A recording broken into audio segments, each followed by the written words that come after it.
era um casal que era parceiro. Sara permaneceu com Abraão da juventude à velhice. Tanto nas adversidades quanto nas bênçãos, ela estava lá. Eles estavam juntos.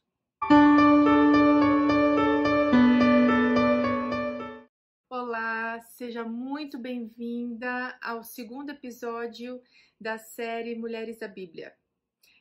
Esse é um assunto que eu gosto demais e hoje nós vamos estar falando sobre Sara.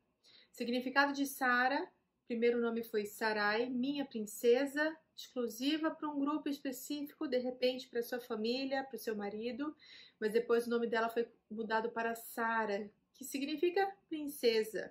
Então foi ampliado esse nome. Sabe o que me chama muita atenção na história de Sara? Ela era uma mulher que praticava o autocuidado. Sim, a Bíblia diz que ela era bela e não só Abraão sabia disso, mas as pessoas também. Existem duas ocasiões em que Abraão pede para ela omitir, que na verdade ela acabou omitindo uma história, que ela era casada com Abraão, mas justamente por medo. E sabe o que me chama a atenção? A primeira vez que Abraão acontece a história, né, de Abraão temendo a beleza de Sara, e ele pede para ela dizer que eles não eram casados, que eles eram irmãos e que no fundo eram mesmo. Eles eram filhos do mesmo pai, não da mesma mãe. Mas omitiu que era esposa dele. Para um rei no Egito, porque Sara era muito bela. E quando ela chegou no Egito, ela foi tomada para o palácio do rei. E ela tinha 65 anos quando essa situação acontece. Para você ver, era uma mulher bem cuidada. E a gente não está falando só de beleza externa, não. Nós estamos falando de um modo, uma postura, um modo de se portar. Então, era alguém que cuidava muito bem de si. Mas sabe o que me chama a atenção? Pela segunda vez, essa história vai acontecer nas terras de Gerar. E a mesma cena, Abraão, com medo de ser morto, ele pede novamente para Sara dizer que era sua irmã. Sabe quantos anos Sara tinha nessa ocasião? 89 anos. Então nós estamos falando de uma mulher que foi muito bem cuidada. E quando eu falo de muito bem cuidada, eu não estou falando dos outros. Ela provavelmente devia ter uma alimentação bem adequada, ela devia saber cuidar muito bem do seu corpo. E isso é muito importante pra gente. Como é que a gente quer estar na nossa velhice? Sara é um exemplo muito bacana pra gente. Ela cuidava muito bem de si. Um outro aspecto que me chama a atenção, antes de a gente entrar propriamente na espera de Sara, quando Sara se casou com Abraão, ele era um homem de muitas posses, morava na cidade de Ur, era uma cidade, teoricamente, uma cidade rica, uma cidade moderna para os tempos daquela época. Então, estava tudo muito bem lá. Só que a história de Sara e Abraão começa a partir de 65 anos. Aí aqui é muito interessante a gente pensar. Não existe idade para nossa história começar. Em qualquer fase da nossa vida, nós estamos aptos para viver o plano de Deus. Isso é muito importante. Mas vamos voltar. Então, ela se casa com Abraão e era essa a realidade da vida dela. Aos 65 anos, Abraão chega com uma resposta absurda para ela. Para eles saírem daquele conforto, para eles saírem de perto da família e eles irem morar no deserto, com condições muito diferentes do que eles viviam até então. E nós não estamos falando de uma jovem, ok? Nós estamos falando de uma mulher que já tem 65 anos. E o que me chama a atenção nessa história? A gente não vê Sara questionando. A gente vê Sara como uma companheira, uma parceira. No primeiro momento ela poderia pensar, Abraão, você tá louco, eu não vou sair daqui de forma alguma, eu não vou me submeter a uma realidade dessa de maneira alguma. E aqui a gente precisa tirar uma lição importante. O que a gente anda falando para os nossos maridos quando eles chegam com algumas ideias nem absurdas como essa ideia de Abraão? Mas é importante que a gente reflita sobre isso. a nossa palavra, a nossa fala, quando ela é direcionada para o nosso marido, ela é uma fala motivadora, é uma fala que apoia o nosso marido, que coloca ele para cima, ou é uma fala que acaba fazendo com que a gente caçoe dele, com que a gente xingue ele, com que a gente faça piadinhas dele, com que a gente diminua o nosso cônjuge. Isso é bem interessante. E eu acredito também que Sara, ela foi uma fonte de inspiração para o marido. Essa história me faz pensar no que a Bíblia diz: desfrute a vida com a mulher da tua mocidade. Eles literalmente viviam e partilhavam e desfrutavam a vida juntos. Era um casal que era parceiro. Sara permaneceu com Abraão da juventude à velhice. Tanto nas adversidades quanto nas bênçãos, ela estava lá. Eles estavam juntos. Só que Sara era marcada, e a gente vê logo, a primeira vez que o nome dela é citado na Bíblia, logo já vem a citação, que ela era estéril, ela não tinha filhos. Gênesis 11, verso 30. E aí aqui a gente vai começar a entender o que eu quero conversar hoje. Sara, naquela época, não ter filhos era algo extremamente complicado, extremamente pesaroso. Eu costumo dizer, esse era o espinho na carne de Sara. Ela estava exposta rotineiramente a uma situação de eu não posso ter filhos.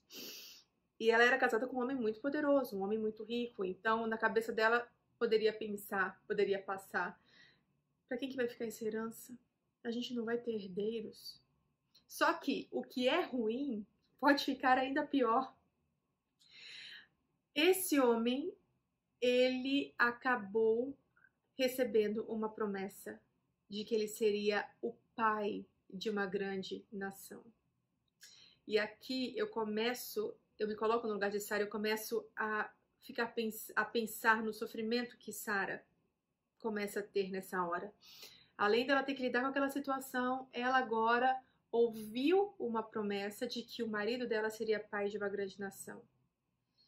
Isso não está escrito na Bíblia, mas eu fico pensando como que ela pode começar a ter alimentado, inclusive, meu pai. Será que o nosso casamento vai ter prejuízos? Será que vai entrar uma outra pessoa nessa história?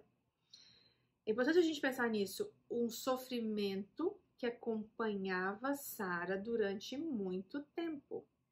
Só que eu também penso que quando vem essa promessa numa primeira vez, ela de repente pode ter se enchido de esperança. Até então ela não tinha filhos. Aos 65 anos, que é quando vem essa promessa, de repente ela pode ter esperança também. A gente não tem esses detalhes, então a gente pode estar refletindo um pouquinho sobre essa história e tirando algumas lições bem importantes. Só que aí vamos lá. A partir do momento que veio essa promessa, como era um casal parceiro, então eles deviam conversar bastante. E aí eu fico imaginando a conversa desse casal, os planos que eles começavam a fazer e as expectativas que foram criadas. E aí aqui eu preciso abrir um parênteses.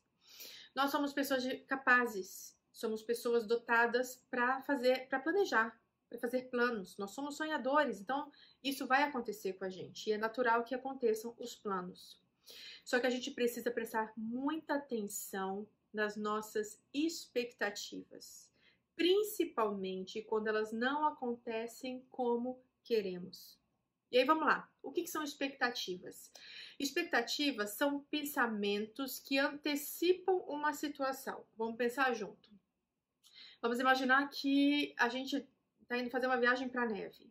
Então eu começo a imaginar, nossa, eu vou fazer boneco de neve, eu vou brincar na neve, eu vou tomar chocolate quente, eu vou andar numa pista de patinação, eu vou tirar fotos maravilhosas. Aí eu chego no lugar. Criei essas imagens todas, ok? Aí eu chego no lugar. Quando eu chego lá, tá caindo uma tempestade. O frio está de matar. Eu vou tomar o chocolate quente, é horrível, muito diferente daquilo que eu pensei, daquilo que eu imaginei. Eu não consigo fazer o boneco de neve porque é tanto frio que eu sinto, tanto frio, que eu só quero ficar dentro de lugares que tenham aquecedores. patinar no gelo? De forma alguma. Eu não confio aquele lago parece que vai quebrar aquele gelo a qualquer momento e eu nem sei andar de patins. E uma viagem que eu sonhei tanto, ela acaba sendo frustrada, porque a realidade vem muito diferente daquilo que eu imaginei. É ruim? Não, mas o fato de eu ter imaginado de uma forma diferente do que a realidade está me mostrando, eu não consigo aproveitar, eu não consigo usufruir, eu não consigo desfrutar da minha realidade. O sofrimento vem porque não aconteceu como eu planejei. Vamos pensar agora um contexto bem pessoal. Eu preciso conversar sobre um assunto muito sério com meu marido. E eu sei que ele não gosta de falar sobre isso. Mas aí eu fico pensando assim, mas ele vai entender e aí a gente vai terminar em paz com um beijo de cinema. A realidade. Ele entendeu tudo errado, a gente brigou feio e eu tô sem falar com ele desde ontem. Vocês entendem? A expectativa, ela me faz criar histórias, fantasias, ilusões. E quando a realidade vem e me mostra algo bem diferente da minha expectativa, eu me frustro.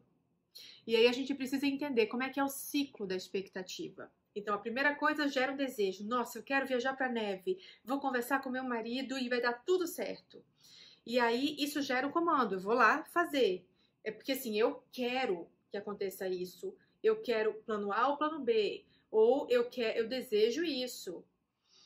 Só que vem a realidade e a realidade, ela não acontece como eu pensei. E nessa hora eu me frustro.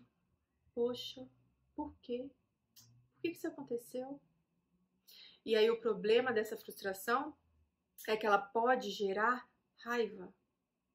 Eu posso começar a jogar essa raiva para mim mesma. Eu sou uma tonta mesmo. Ai, nada dá certo para mim. Eu começo em altos xingamentos em relação a mim. Mas eu também posso xingar aquela pessoa, eu posso colocar minha raiva para fora para aquela pessoa que está convivendo, que está participando daquela situação comigo. Vocês entendem? E aí eu queria agora, eu recebi essa semana no Instagram uma pergunta e eu achei que ela cabe muito bem aqui. A pergunta diz assim: sempre vivo por fé no meu relacionamento conjugal, sempre me frustrando e passando por cima da frustração por fé. É um ciclo vicioso que não se acaba e sempre percebo que fiz a escolha errada. Ao invés de aceitar e seguir em frente, sempre insistindo, mas desde lá do começo, quando tive a frustração, a primeira frustração, o que fazer? Então, é legal a gente pensar, sempre vivo por fé no meu relacionamento. Quando a gente fala de fé, nós estamos falando que fé é a certeza. Hebreus 11:1 diz, fé é a certeza daquilo que esperamos e a prova das coisas que não vemos. Então, é legal a gente começar a pensar, o que é a fé? Como é que eu posso fazer um paralelo da fé com a expectativa? Na verdade, são duas coisas bem diferentes. Quer ver? O que eu gosto muito? Por que eu quis colocar essa pergunta aqui? Porque o conceito de fé, ele é descrito em Hebreus 11. E esse capítulo, ele descreve, ele cita os heróis da fé na Bíblia. E sabe quem é a personagem, a única mulher que aparece nesse capítulo? Sara, a nossa Sara, a Sara que estamos conversando agora. Mas o que todos eles têm em comum? Todos eles foram fiéis em fazer a vontade de Deus. Então vamos voltar um pouquinho? Quando a gente fala de expectativa, nós estamos falando de um desejo. Eu quero muito. É um desejo meu. E isso gera um comando. Eu quero tal coisa, eu quero que aconteça A ou B, e eu começo a criar essas histórias na minha cabeça. Mas será que esse é o plano de Deus para você? Será que é isso que ele está te mostrando? O que me chama a atenção na história dela é que ela diz assim: Sempre vivo por fé no meu relacionamento conjugal, sempre me frustrando e passando por cima da frustração por fé. É um ciclo vicioso que não se acaba e sempre percebo que fiz a escolha errada. Quando você ora a Deus, quando você coloca Deus em primeiro lugar na tua vida e você ora a Deus, Ele vai te mostrar claramente qual é a vontade dele para a tua vida. Nessa hora eu preciso que a gente leia Marcos 14:36. Lá Jesus ele está agonizando, ele está numa situação de o sofrimento está muito forte naquela hora. São horas antes de começar toda a questão da crucifixão dele. E olha só que interessante a oração. Marcos 14:36. Pai, tudo te é possível. Passa de mim este cálice, contudo não seja o que eu quero, e sim o que tu queres. Aqui a gente tem uma lição muito importante. Às vezes, nós nos comportamos como crianças mimadas. Eu quero a todo custo que Deus resolva esse problema para mim. Eu quero a todo custo que isso aqui seja solucionado. Senhor, resolva. E eu sei que Deus, ele é o Deus do impossível. Deus é o Deus dos milagres. Mas ele não está à nossa mercê. Que inversão de papéis é essa que a gente começa a se colocar nessa hora? O que é interessante é que Jesus ele não pediu para Deus resolver o problema dele. Ele pediu para Deus tirar aquela dor dele. E a Bíblia fala, né? Viva a cada dia o seu próprio mal. Porque Deus sabe que quando a gente começa a acumular mal, quando a gente começa a acumular sofrimento, isso vai levar ao desespero. Isso pode nos levar a situações em que nós começamos a agir de maneira que não é bacana pra gente. Então, uma solução pra gente agora pode ser o nosso problema daqui a algum tempo. E por isso que a gente tem que voltar na história de Sara. Sara não podia ter filhos. Isso era um problema. Como se não bastasse, o marido seria o pai de uma grande nação. Sabe o que me chama a atenção nessa hora? Abraão ficou com dúvida quando Deus vem e fala com ele pela segunda vez dessa questão da nação. Abraão fica na dúvida e Abraão pergunta para ele: Senhor, seria o meu servo Eliezer? É ele que vai ser a minha próxima geração? E Deus fala: não. Gênesis 15, verso 2. É aquele que será gerado de ti. Esse será o teu herdeiro. Aí, nessa hora, eu tenho certeza que Sara, ela confiava na promessa. Só que ela achava que essa promessa não era para ela. E aí eu imagino o desespero dela. Como? Como que vai vir de Abraão? Como que isso é possível? Isso não é possível. E aí a gente começa a ver uma mulher que se dava muito bem com o marido, a gente começa a ver o gênio forte dela aparecendo aqui. E como é que é importante quando nós estamos num relacionamento, nós sermos parceiros. Só que na hora do desespero, aquele gênio forte, ele aparece. A falta de domínio aparece. E ela, numa tentativa de desespero, ela tenta resolver aquela situação por conta própria. Ela acha uma solução para aquele problema. E aí a gente precisa prestar atenção nisso. Quando bate o desespero, não é hora da gente resolver problemas. Quando o desespero vem, nós precisamos pedir sabedoria a Deus para que a gente se acalme, para que a gente possa administrar razão e emoção, para aí sim nós estarmos prontos, nós estarmos prontas para enfrentar a situação. O que me chama a atenção na cena do Getsemane é que Jesus ele está em angústia. A gente está vendo Deus em angústia naquele momento. E enquanto ele não está tranquilo, ele não para. Quando ele sente a paz de Deus, ele fica pronto para ele começar a enfrentar o problema. Foi isso que acabou faltando em Sara. O desespero veio e ela quis resolver da própria forma. Ela quis resolver do seu jeito. Quando estamos em desespero, a gente pode se precipitar. E aquilo que encontramos como solução, eu gosto de repetir essa frase, ele se torna um grande problema lá na frente. E era isso que estava acontecendo. Sara não acreditava que aquela promessa era para ela. Sara tinha certeza que aquela promessa era verdadeira, mas ela só não acreditava que aquela promessa iria se cumprir com ela. Então ela deixou que as emoções, o desejo, o querer falar mais alto, tudo isso começou a tomar conta. E foi aí que as coisas começaram a desandar. E aí a gente precisa tirar uma lição bem importante nesse momento. Às vezes nós temos algo muito importante para falar, para resolver, mas será que é o momento certo? A Bíblia deixa clara, há tempo para tudo nesta vida. E nós precisamos estar bem para a gente conseguir agir no momento certo.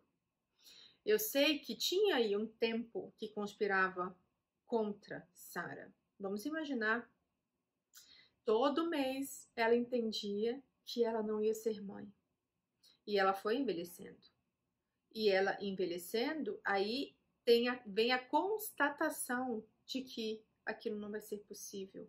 Porque a nossa mente, ela só enxerga aquilo que está acontecendo com a gente agora. Uma vez eu ouvi uma ilustração que eu achei bem interessante, que a nossa vida é como se fosse uma colcha de retalhos. Na verdade, é como se fosse uma colcha de crochê. Eu não entendo muito bem desse mundo. Mas, e aí tem vários pontos de cruz, né? E quando a pessoa está fazendo o ponto de cruz, ela está fazendo ainda do lado do avesso, não é? Quem mexe com isso sabe bem o que eu estou falando. Então, eu fico lá mexendo até formar aquele ponto de cruz. E ainda vejo do lado do avesso. E é exatamente isso que acontece com a nossa vida. Deus, ele consegue enxergar o todo. Deus, ele consegue enxergar dos dois lados. Então, a visão dele é muito mais ampliada que a nossa. Então, se você tem um problema agora e que você não consegue resolver, descanse em Deus. Não fique gastando energia, porque pensamento gasta muita energia, com coisas que você não tem controle algum. Porque isso vai te levar ao desespero. E quando o desespero vem, é muito difícil a gente manejar isso tudo. É possível a gente manejar, mas à custa de quanto sofrimento? Existem algumas situações da vida em que realmente elas vão vir e elas vão trazer desespero pra gente. Só que existem também modos de pensar, que é o que a gente está falando agora, que vão levar a gente logo logo ao desespero. E é exatamente esse segundo aspecto que eu estou falando agora. Viva cada dia a sua própria dor. Não deixe acumular, porque isso vai gastar energia, isso vai minar você e logo logo você cai em desespero. E aí é importante que a gente faça justamente essa reflexão. Quando a gente quer resolver por conta própria coisas que fogem da nossa alçada, nós vamos nos colocar em situações perigosas. Fugiu do controle? Espera no Senhor. Ele vai te mostrar e ele mostra claramente o que você tem que fazer. Mas vamos voltar para a história dela. Vocês sabem o que aconteceu? Sara se precipitou, Sara acabou pegando uma serva, deu para Abraão. Sabe o que me chama a atenção nessa hora? Quando Abraão estava em dúvida em relação à promessa, ele foi e conversou com Deus. Nessa hora ele não conversa com Deus. Quando você estiver em dúvida, leve para Deus. Leve para Deus, Senhor, me mostra o que eu tenho que fazer. E Deus, ele vai te mostrar o que você precisa fazer. Hoje é impressionante a quantidade de acesso a conteúdos que nós temos. E quando você pede sabedoria a Deus, ele vai falar para você de maneira clara, para você não ter dúvidas. Mas aí vamos lá. Você sabe tudo o que aconteceu em relação a Agar, mas vamos voltar para Sara quando ela está com 89 anos. A promessa foi dada, ela tinha 65 anos. Agora ela está com 89 anos. Isaac nasce quando ela tem 90 anos, 25 anos esperando essa promessa. Só que a gente entende que Sara achava que a promessa não era para ela. Ela achava que aquela promessa era para o marido. Só que a partir do momento que os dois se tornam um, são os dois andando juntos. São os dois vivenciando, experienciando, desfrutando do plano de Deus para esse casal. E aos 89 anos, ela recebe uma visita e ela escuta que daqui a um ano ela será mãe. Ela ri. Tanto é que o significado de Isaac é justamente riso. No tempo determinado que Deus lhe falara. Isso está em Gênesis 21, 2. Ela tem o privilégio de desfrutar, de começar a desfrutar da maternidade. O que me chama a atenção nessa hora é que ela, desde os 65 anos, ela via essa promessa constantemente. Mas quando ela estava com 89 anos, a promessa foi direcionada para ela. O nome dela foi citado nessa hora. Mas ela não acreditava. No primeiro momento, ela estava completamente descrente, porque ela achava que ela não era mais capaz. E nessa hora eu te digo, existe algo impossível para Deus? Deus é o Deus do impossível. Deus é o Deus dos milagres. Mas isso não faz com que Deus esteja à nossa mercê para atender caprichos nossos. Quando eu peço para Deus dirigir a minha vida, Ele vai dirigir a minha vida. Ele vai me mostrar claramente como eu devo proceder.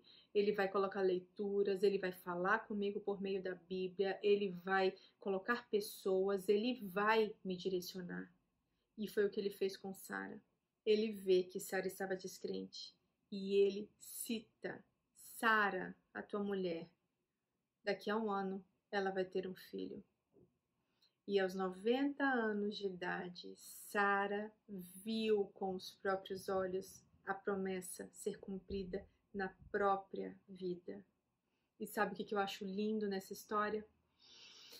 Quando Deus entra na jogada, quando Deus está lá para resolver, é por isso que eu te digo, teu foco não é que Deus faça a tua vontade. O teu foco é que Deus assuma, mas esteja aberta para, inclusive, receber um não de Deus ou um espere de Deus. Porque muitas vezes, se Deus faz a nossa vontade, ok. Se Ele não faz a nossa vontade, eu começo a me angustiar. E eu queria que você lembrasse, o nosso pedido para Deus é hoje. Nós só temos hoje. Viva cada dia o seu próprio mal. Senhor, tira de mim essa dor. Mas que seja feita a tua vontade, não como eu quero. E quando Deus entra, e quando é feita a vontade de Deus, é nessa hora que a gente vê o milagre vindo por completo, porque Sara não só deu à luz, Sara amamentou seu filho, Sara pôde viver a maternidade, a tão sonhada maternidade. Existe um tempo certo para tudo nessa vida. Muitas vezes, o nosso tempo pode ser bem diferente do tempo de Deus. Mas quando eu oro a Deus e peço para Ele dirigir minha vida, Ele vai dirigir a tua vida e no tempo certo as coisas irão acontecer. Por várias vezes, Sara ouviu a promessa, mas quando a promessa de fato chegou, ela não creu. Ela riu.